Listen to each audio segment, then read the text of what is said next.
And I can tell you that no president has ever fought harder for our farmers than I did. By contrast, Ron DeSantis, have you ever heard of him? He was losing badly. I endorsed him, and he ended up winning. He was losing. He was so low. He was lower than anybody. I said, Ron, let me tell you, if George Washington came back from the dead and he had the support of Abraham Lincoln, you can't get elected. He said, sir, if you endorse me, sir, I'm telling you I can win. And, you know, he fought a little bit along with 200 other people, frankly, but he fought a little bit for when they did impeachment hoax #1 and impeachment hoax #2, total hoaxes. And so I figured, what the heck? The one that was winning, Adam Putnam, was the head of agriculture in Florida, and he had it made. He was leading by so much. He was already measuring the carpets in his beautiful new office that he was planning to move to, but Ron was losing badly. And I said, all right, let's give it a shot, Ron. I don't know if you can make this. This is a big one. He was so far behind, because you know why? Because he was a lousy candidate. And I endorsed him, and he became like a rocket ship. And he ended up getting the nomination. Then I held a few rallies for him, because he was not going to beat the man that he was running against, who at the time was said to be the hottest guy in the Democrat Party. And Ron said, no, I won't be able to beat him. Oh, you'll beat him. And I did 3 rallies where we had massive crowds. I wish we had a rally today. By the way, there are thousands of people outside, can't get in. Great job. But this was really a gathering of farmers, largely farmers. So we wanted to do this a little bit differently. But we have thousands of people, and we're going to come back. We're going to do some really big rallies over the next month and a half. So here and in Nebraska. But so he ended up winning, and then they said to him, they shouted, anyone, look, some people I help, some people I get in. This guy I got in. He was dead. He was dead as a doornail. And I like loyalty, you know, a little loyalty. So three years later, they say, will you run against the president? He said, I have no comment. I said, whoa, no comment. That means he's running. That's what that means. And since then, he became Ron DeSantis to me. And he would be a total disaster. First of all, he's got no personality. You probably found that out because his polls are crashing.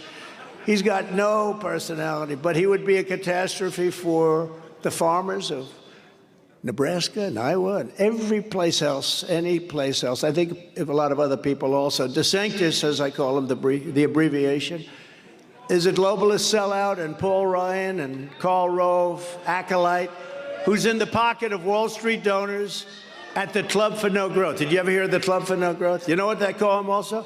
The Club for China Growth. They are the worst. I was with them for a while. We were 61-0.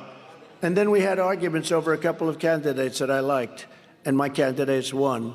They don't like me too much. Club for No Growth. They're more concerned with China than they are with our country. They would outsource every American farming job to a foreign country. This is what Ron DeSantis wants to do, and it would be a horrendous situation for this state and for neighboring states. DeSantis opposed my China tariffs, the ones where I gave you $28 billion, by the way, and that was just a small portion of what we took in. We took in hundreds of billions of dollars from China. Do you think they like me? Not too much. Very simply, DeSantis sided with the communists in China. I sided with the farmers in America. Does that sound good? That's good. I'm going to use that again. I like that, right? No, I've always been with the farmers. I was with them right from the beginning. That includes ethanol. Every Iowan also needs to know that Ron DeSantis totally despises Iowa ethanol and ethanol generally. He's been fighting for years. Don't forget, he was a congressman, and he was voting against it and fighting for years to kill every single job supported by this very important industry. Ending the renewable fuel standard was one of his top priorities as a member of Congress. He wanted to end it. And if he had his way, the entire economy of Iowa would absolutely collapse, because it would collapse if you did that. DeSantis slandered the ethanol mandate as, quote, socialism. He called it socialism, and called his vicious plan to annihilate the Iowa farming industry as a total no-brainer. Now he's going to come on here and probably say, I'm actually quite in favor of ethanol. I think it's wonderful. You know, one thing about a politician, I learned this long before I ran for office.